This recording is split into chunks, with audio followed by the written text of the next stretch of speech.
Hello and welcome to the episode of the Bubbs on Sports podcast. Today is Monday, September 4th. Today is Labor Day. Hope everybody's having a good Labor Day so far. There is football on this week. We've got a lot to get into today on a Monday podcast. A little bit of a shorter show today, but a lot to get into with the NFL as we will continue our NFL divisional standings, our NFL standings in each division, I should say. We've got 3 more days, including today, to do this or doing this, and then tomorrow and Wednesday will close things out. Today will be the NFC South. As you know, last week I did 5 divisions so far last week. Today will be my 6th of the 8 divisions. We'll bounce back into the NFC today, do the NFC South. Tomorrow will be the AFC West, and it will close things out on Wednesday with the NFC West, and it will get you set up on Thursday for the Chiefs-Lions at Arrowhead Stadium to open up the NFL season. There is NFL football on this week. It is game week. If you're a New York Jets fan, we are 1 week from today. 1 week from today. It'll be Jets-Bills at MetLife Stadium. That place is going to be rocking. It's going to be exciting. 1 week from today, Monday Night Football, the Jets will open up their 2023 campaign. And for the Giants, well, they are 6 days away from their Sunday Night Football, or if their Sunday night matchup against the Dallas Cowboys, also at MetLife Stadium. So 2 big divisional matchups to start the season for both the Giants on Sunday night and the Jets, obviously, on Monday night. Both of those are home. Both should be great crowds. Both should be great atmospheres. And hopefully, both are great games. So the NFL season's upon us. It opens up on Thursday night, and we got a lot to get into today. Today's strictly just going to be the NFC South standings. Again, a little bit of a shorter podcast here today. Here on this Labor Day Monday. Apologize for getting up a little bit later in the day. Schedule was kind of a little busy, so I apologize for that. Shorter podcast today. Tomorrow we'll continue division standings. I also want to get into a little bit of Yankees baseball and any other news and notes that come out across these next, across these next 24 hours leading into tomorrow's podcast. So today we'll break down the NFC South. And that's where we'll start today, and that's what we're going to do in today's podcast. Both the Yankees and the Mets had the day off. We'll get to the Yankees. We'll get to the young kids tomorrow. Loved every minute of that series this weekend, Friday, Saturday, and Sunday. Sweeping the Astros. It was awesome. Dominguez, Wells, all of that. Peraza yesterday. Judge, great stuff. So the New York Yankees, LeMahieu, all that. Great stuff. Great weekend for the Yankees. You feel great coming out of the weekend in terms of the future of this team. They're not going to make, I don't think they're going to make a wild card run. I know there's a lot of people saying, oh, well, if they go this, now, if they win this game and win that game, they might be, no, they're not making the wild card. It shows you, though, that there's at least potential. It gives you hope for next season, and it gives you a sneak peek of what some of these guys are able to do, and hopefully the Yankees continue to develop these guys the right way and make the necessary changes in the offseason. And you look into next year looks a little bit brighter than it did just a couple days ago. So I don't want to overreact, but we'll get to that in tomorrow. So today, we'll open up with the NFC South. So again, last week we opened it up on Monday with my AFC East predictions. Then Tuesday we did the NFC East. Wednesday we did the AFC North. Thursday we did the NFC North. Friday, we did the AFC South, and today we're going to bounce back into the NFC with the NFC South. Tomorrow, as I mentioned, will be the AFC West, and then Wednesday we'll close things out. All 8 divisions will all wrap up on Wednesday with my NFC West predictions. So we're 5 divisions in. Today's division number 6, 2 more divisions after this, and then we'll get you ready, leading you up until Wednesday, and then after that, Thursday is the Thursday night game, Chiefs-Lions. So going right along here, 8 divisions in 8 days. So we'll go today with the NFC South. So last year, this was one of the weakest divisions in football, and I still think that statement still kind of stands. Again, in the AFC, I've got 6 playoff teams so far. In the NFC, I've got 5 playoff teams so far. Or I apologize, 4 playoff teams so far in the AFC. I've got 5 playoff teams. AFC, I've got 5 playoff teams. NFC, I've got 4 playoff teams so far. I've got some additions to the playoffs in this episode here with the NFC South. So we'll break that down. So last year, again, this was one of the weakest divisions in football. Tampa went 8-9 in Brady's last year. Carolina, New Orleans, and Atlanta all went 7-10. Tampa won the division with an 8-9 record. They got to the postseason, got knocked out in the first round by the Dallas Cowboys, and this will be the first time in 3 seasons that we're looking at a division without Tom Brady. Obviously, Brady spent 3 years in Tampa, and in all those 3 seasons, had a lot of success, playoffs in all 3 years, won a Super Bowl, but now you look at it, it is a division for the first time in a couple seasons without Tom Brady, and it's a division that's lacking a lot of star power, lacking a lot of firepower. When you look at some of these other divisions, specifically in the AFC, I know we're in the NFC, but I shouldn't even go to the NFC here because it doesn't really pertain to that. But when you look at the NFC, one of the reasons we look at the NFC the way we do is the lack of star power at quarterback. When you look at the AFC, there are 7-8 really good quarterbacks. There's 7-8 to 9 really good quarterbacks in the AFC. When you look at the NFC, it's just not the same. And part of that's the NFC South. I mean, the best quarterback in this division is Derek Carr. And sure, you can make the argument that, potentially Desmond Ridder plays out. Potentially, Bryce Young could play out, the number 1 overall pick from this past draft. There's all of that's excitement. There's definitely some young pieces to this division that makes it exciting, and we'll break it all down. And there's obviously potential if Tampa has a really bad year this year, which is likely, that they maybe end up with a Drake May or a Caleb Williams in the draft coming up this year. And you look at their team going into next season, you got a division that consists of Carr, Bryce Young, Desmond Ridder. If he takes a step, and then maybe another high-end pick. So this division has potential within a couple years to get back to being strong, but right now, outside of the AFC South, which I also think is extremely weak, this division might be a little bit weaker, but the AFC South is very weak in my opinion too. Both the AFC and the NFC South are extremely weak. And again, this division lacks a lot of star power. There is a bright future to this division, especially with some of the teams. I know as a Bucks fan right now, you might look at it and say it's ugly, and it really is, and they're going to enter a rebuild. They're going to tear it all down at the end of the year, but maybe they end up with one of those high-end quarterbacks, and at least their future is somewhat bright. So we'll start off here, finishing in first. I have the Saints. They were finished in second or third last year, technically, because, again, you had an 8-9 team. You're a bad division when an under 500 teams win the division. The NFC South is kind of what the NFC East used to be. A 7-8 win team would win a division every year. Now we're looking at it, it's that case. So when I look at New Orleans, I think they're going to win the division. Look, when we talked about Derek Carr a ton on this podcast. We talked about Derek Carr a ton on this show. I talked a ton about Derek Carr on my Jets podcast. What separated Derek Carr and the New York Jets, I should say, was Derek Carr automatically went to the NFC South and became the best quarterback in that division.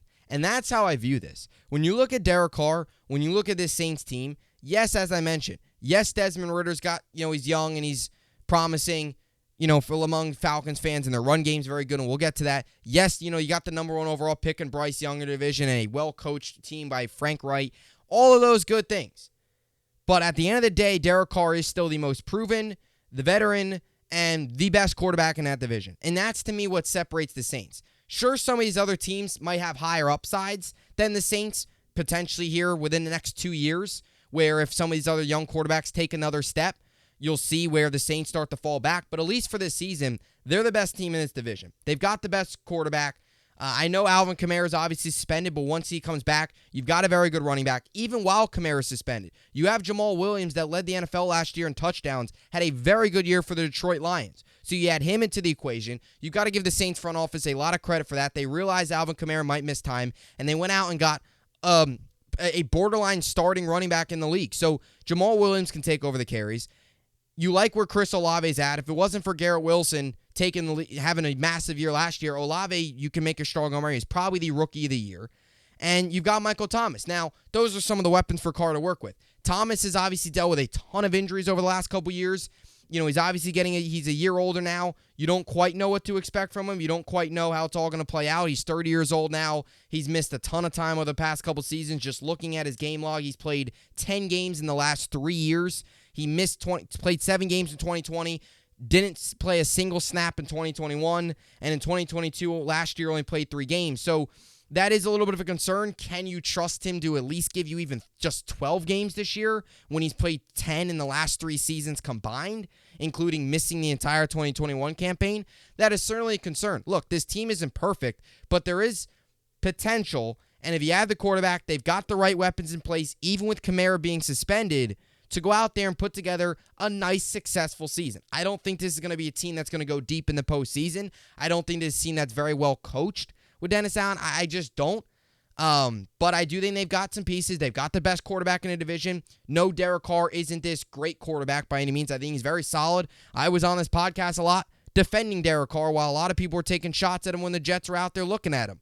So I don't want to sit here and lie like I don't think Derek Carr is a good quarterback. I do think he is. He's the best in the division. And when you look at the weapons, they've got respectable weapons. There are some questions there in terms of Kamara and Michael Thomas's health, all that stuff. But you like some of the weapons they've got on offense. Defensively, they're solid. Cam Jordan, they've obviously, got Tyrann Mathieu in the secondary, Demario Davis at linebacker. They've got Marshawn Lattimore. They've got a very nice secondary full of a couple nice pieces.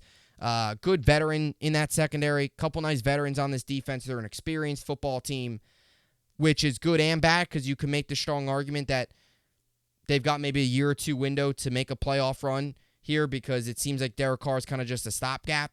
Once Derek Carr is done, it seems like this team could be headed for a coaching change and a complete overhaul. But for now, I think they're going to finish in first. I think their floor is 7-10. Their ceiling, I think, is 11-6. I think this is a high floor, low ceiling team. Look, I think maybe it could be a disaster. I mean, this was a 7-win team a year ago.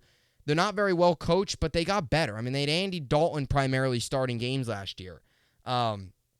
They got better. So if you get you had Michael Thomas last year for 3 games. If you got Chris Olave in year 2, you've got a better quarterback. They got better than they got last year. So I really don't see this team at worst being a 5-6 win team. I think at worst they're kind of just plateau of where they were last year at 7-10. I think their ceiling's 11-6. Look, I don't think this team led by Derek Carr is going to go out there and win 13 games. I just don't. I also just don't think they're. Again, I think they've got some good talent, but I don't think they're good enough. I also don't think they're well coached enough to go out there and win 12, 13 games. So I'll say 11-6, and I got my prediction at 10-7. Maybe 9-8 is more realistic, considering they won 7 games a year ago. Did they do enough to really improve by that much and be a double-digit win team? But I think 10-7 is realistic. Best quarterback in the division. They've got some good talent. They are winding down. I think their days of being going into the season as a contender for the playoffs are numbered. I think if things don't work out within the next year or two, you could see a complete overhaul. But for right now, they've got some pieces. Saints finishing in first at 10-7. All right, so this is where it gets interesting. The 2 and 3 teams, people might have some disagreements. So I'll kind of tie these into one subject, and we'll get to the last place team because I think this is obvious. But second place, I have the Carolina Panthers. I like where Carolina's at right now when you look at this roster. I really do. And I'll tell you what. I have third place. I have Atlanta. And we'll get to the Bucs here in a little bit. They stink. They're terrible. We'll get to them and their disaster. Not well coached at all. They're last. I think the obvious, I'll tell you what. I've talked to a lot of different people, just football fans that I know. And I've talked, we talked about the divisions. And as much as you look at this NFC South, and as much as you say, oh man, that division's horrible, there is a lot of people that think Carolina could win a division. There's a lot of people that I know that think Atlanta could win a division. There's a lot of people that think New Orleans could win a division. I think the only consensus is the Buccaneers are finishing in last. So this is one of the more controversial divisions because I think some people do think that when you look at Carolina and Atlanta, they're younger and they have more upside and they have more potential than a team like New Orleans that's older and nearing a rebuild, which is possible. But I still have Carolina finishing in second. At the end of the day, they still have a rookie quarterback. There's going to be growing pains. Like that's my thought process among this all. The Saints have an experienced Derek Carr. They're automatically ahead of the Panthers. And that's not a knock on Bryce Young. He's the number 1 overall pick.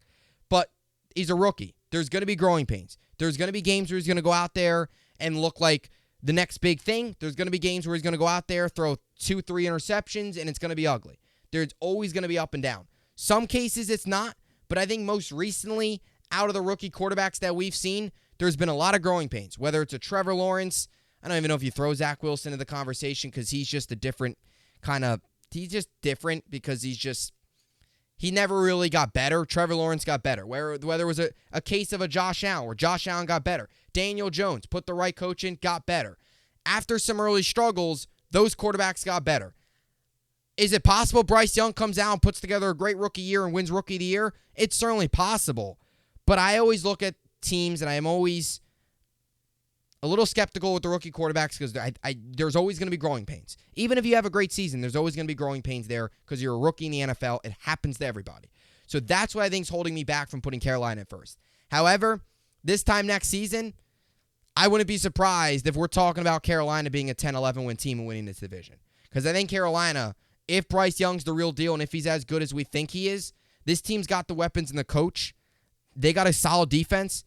They've got a very bright future. if things work out in their favor, which it's certainly possible because they've done a good job, they can easily be a 10-11 win team and dominate the division for a very long time. Again, they were a 7-win team last year with a wacky situation with the coach, fired their coach. Steve Wilkes came in, did a great job, all those things. They got better. So I like Carolina here to finish in second. Again, I think they're a little bit behind the New Orleans. I actually have them finishing 9-8. Again, what separates me is New Orleans is a little bit more experienced than Carolina, specifically at the quarterback spot. But you look at Carolina, I mean, they've got a good running game in Chuba Hubbard, Miles Sanders. Really like the Miles Sanders addition. They've got a good receiving core with DJ Chark and Adam Thielen. Thielen's nearing the end of his career, but he's a good stopgap. They've also got Terrace Marshall. They've got Laviska Shenault. So they've got some younger pieces there that are still trying to find their way through the NFL. What separates, to me, Carolina and Atlanta, because we'll get to Atlanta here in a second, what separates me when I look at these two teams, it comes down to the quarterbacks and the defense. I trust Bryce Young more than I trust Desmond Ridder. And that's not a knock on Desmond Ridder. I just need to see more of him. We haven't seen any from Bryce Young, but I think we can all agree Bryce Young probably has a higher ceiling than a Desmond Ridder. Bryce Young was the number 1 overall pick. Let's not sit here and act like he was some 4th round or some 6th round pick that had a good training camp and won the starting job. No, this wasn't a Brock Purdy story. This is best quarterback in college football, got drafted number 1 overall from Alabama, and could do damage. We've seen that. So I think they have the advantage there. And this Panthers defense is actually pretty underrated, specifically the defensive line. Brian Burns, you look at the linebacker, they've got Shaq Thompson, who really had a nice season. Frankie Louvu had a massive breakout year. Jets fans, we remember Frankie Louvu, Jet legend Frankie Louvu. He actually had a very big season last year. They've got Justin Houston.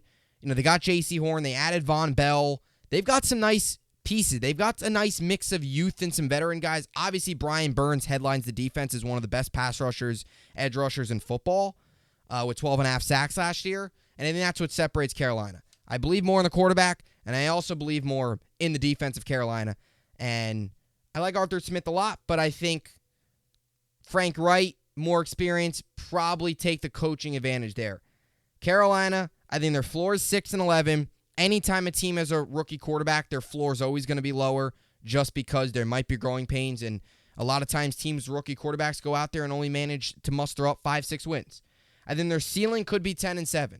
I do think they could push New Orleans to win the division. I don't think they will. I think they're still a year away, but I do think they are kind of put this rebuild process in hyperdrive. I think a lot of us thought this rebuild might take a couple years. I think this is 1 year where they're going to be competitive. And next year, I think they could really take another step and potentially win a division. Carolina, 9-8. I wouldn't be shocked if they win a division. I'll tell you this. If this is the best way I could put it, they're going to be playing meaningful games in December when it comes to the division. They were last year with a significantly worse roster. They've got better this year. They should be around that. 2-win improvement, 9-8 Carolina. I still think they're a year behind. Again, want to make that clear. I still think they're 1 year behind taking off next season. All right, so third place, I've got Atlanta. And again, ultimately, this isn't a knock on Atlanta because I like a lot of what Atlanta does, specifically with their running back room. Atlanta, as much as we might want to knock their defense and maybe their receiving core outside of Drake London, you can make the strong case. Atlanta has got one of the best running back rooms in football. And we'll get right to that. We'll get straight to the meat and potatoes of this all because that's what this team's all about, is the running room. Bijan Robinson, who they just took this year. Tyler Algier, who people forget. Tyler Algier. A lot of people forget last season had over 1,000 rushing yards. I know it kind of went under the radar because Atlanta wasn't very good, 7-10, part of a weak NFC South. Not many people talked about, not your big name running back, but he had over 1,000 yards. Cordero Patterson, who's been around forever, can do everything. They've got a very good running back room. Cordero Patterson can do everything. Receiver, running back, so you could throw him into any category you want. But a 1-2 punch of a guy that was a 1,000-yard rusher a year ago and Bijan Robinson out of Texas, who is extremely exciting young player. 21 years old, got a lot of talent, got a lot of excitement.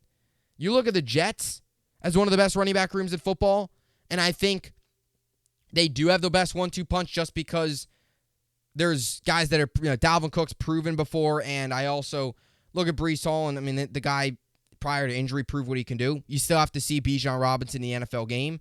And again, Tyler Algier did a lot of good things last year in his rookie season, but he is entering his second season. So it's very young, but you potentially have your 1-2 punch for the future. You love what this Falcons team could do when it comes to their 1-2 punch. One of the best 1-2 punches in football, right up there with, I think, the Jets and Dalvin Cook. With Breece Hall and Dalvin Cook, rather. Very good 1-2 punch and a very young 1-2 punch. As I mentioned, Bijan Robinson, 21 years old. Tyler Algier, 23 years old, was a rookie last season. 16 games, 1,035 yards, almost averaged 5 yards a carry, 3 touchdowns. A lot to like from both these guys. Running back room's the strength of this team. Probably the best running back room in the division. Maybe you can make the argument the Saints just because of Kamara, but he's suspended right now, so you take them out of the equation. Either way, you love that. The receiving, again, Kyle Pitts, expect a bigger year from him. Kind of a big bounce back season. Extremely athletic, one of the most freakishly athletic tight ends in football. A lot of potential, exciting young kid. But I don't love the receiving core. I like Drake London. Scotty Miller is all right. Spent time with Tampa, spent time in the division.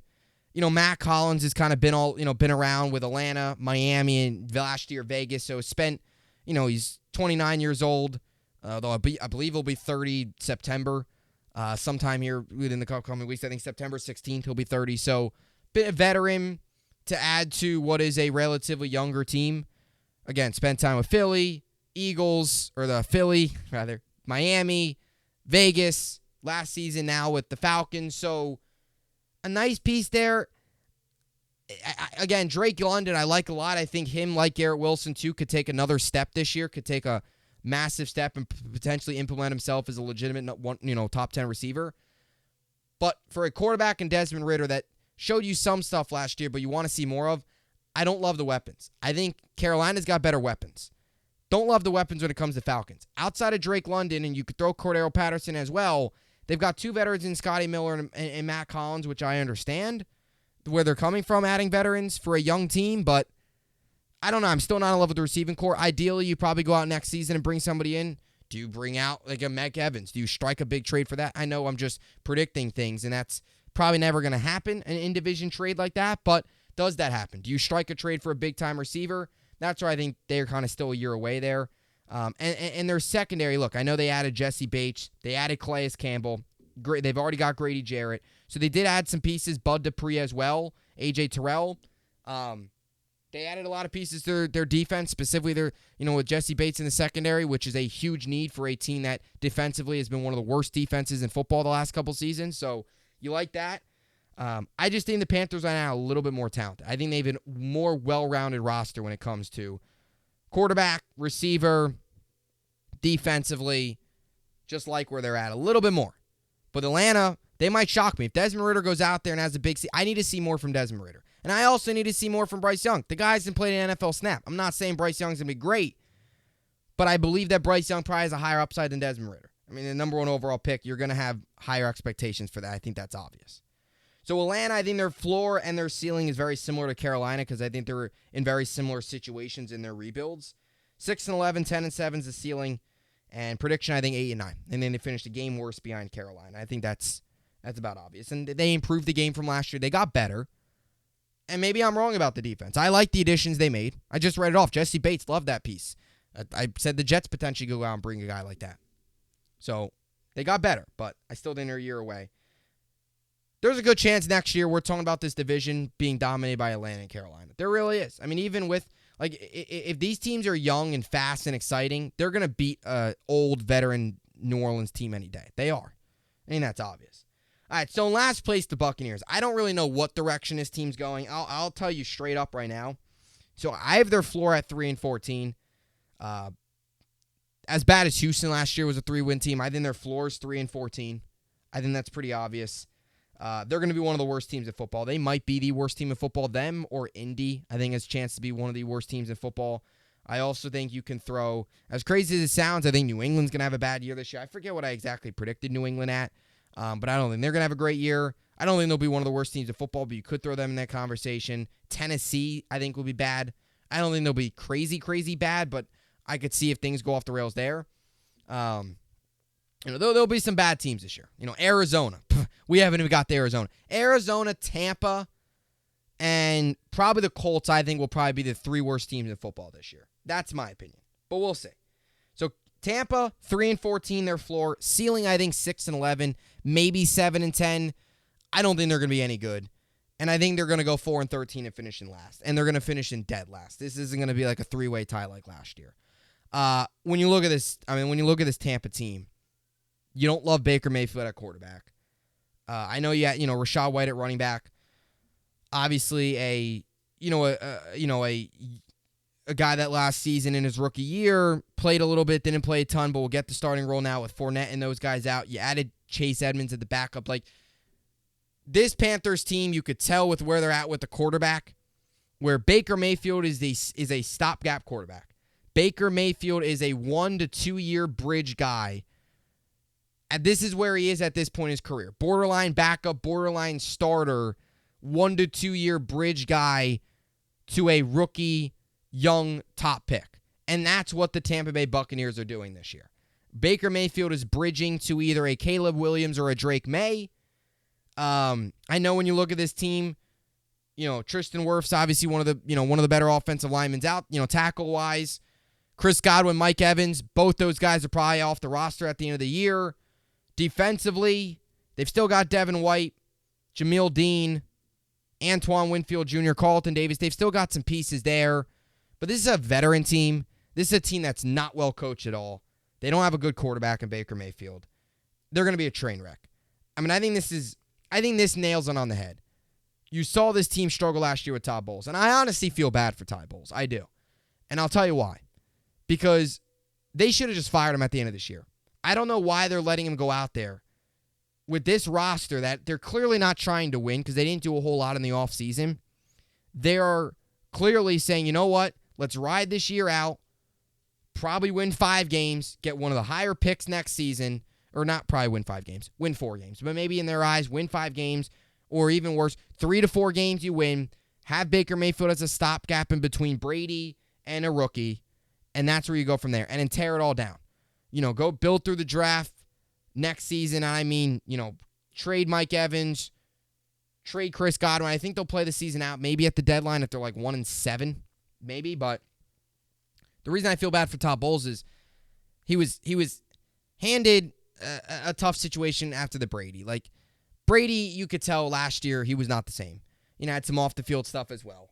The team didn't buy into him. To bring him back this year in a year that they're not trying to win, it's just you're just setting him out to fail. Like, he's kind of just like, there's nothing he could do. Like, he's kind of out there. He's gonna get hit. He's gonna get nailed. Like, no matter what happens, no matter what he's gonna do in terms of getting fired, that's the best way I could put it.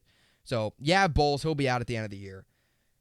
As I mentioned, this is a team that went from Tom Brady. I know Tom Brady wasn't the same last year, but to Baker Mayfield. They won 8 games last year with Tom Brady. They are not winning anywhere close to that with Baker Mayfield. I'd be shocked if this team goes out and wins 8 games this year. I'd be shocked if this team goes out and wins 7 games this year because they got worse. They won 8 games last year. They did not get 1 game worse than last season. They got significantly worse just at the quarterback spot, the running back. Rachaad White's maybe promising, but you haven't seen a lot. They're not well coached. They're 1 year away from blowing this thing up. That's the way I put it. Ryan Jansen's out. Big piece of the offensive line. Big leader to that locker room. They're a train wreck. 4-13. Bucks finishing last. They are the biggest eyesore in this division. I think we can all agree. And they are the furthest away in this division. Because, again, I look at the NFC South, and it's not a good division. I'm not denying that. But there's potential. Like, there's potential on Atlanta's side. They've got some nice young pieces. Drake London, Bijan Robinson, if Desmond Ridder turns out. And you look at the Panthers, Bryce Young, you got the number 1 overall pick. That's all you need to know. Anytime you have the number 1 overall pick, no matter what position it is, mostly quarterback, you're going to be excited about. You're going to be happy about. You're going to have to look forward to. So if those pan out, those 2 teams could be big. And potentially Tampa takes that same route. Win 3-4 games this year. Get a top 5 pick. Maybe be so bad you get the number 1 pick or number 2 pick. And you get a Caleb Williams or a Drake May. Or, who knows?